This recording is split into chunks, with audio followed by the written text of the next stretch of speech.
राम राम शेतकरी मित्रांनो, मी आपला कृषी मित्र गोविंद पाटील आपला आयडियल फार्मिंग या यूट्यूब चॅनलमध्ये सहर्ष स्वागत करतो. आपण पाहू शकता माझ्या पाठीमागे जो प्लॉट आहे तो टरबूजाचा प्लॉट आहे आपल्या शेतामधील. जवळपास आज रोप लागवड करून 3 दिवस परिपूर्ण झालेले आहेत आणि त्याला आपल्याला सुरुवातीला जी आळवणी करायची त्याविषयी तुम्हाला मी थोडी माहिती सांगतो. तर आपल्याला 200 लिटर पाणी घ्यायचं आहे एकरी.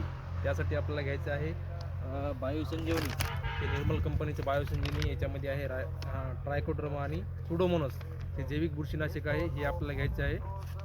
आणि त्यासोबत चांगल्या मुळ्या वाढीसाठी आपल्याला घ्यायचं आहे रेडी फार्म, हे वाल्याग्रो कंपनीचं रेडी फार्म पाहू शकता आपण.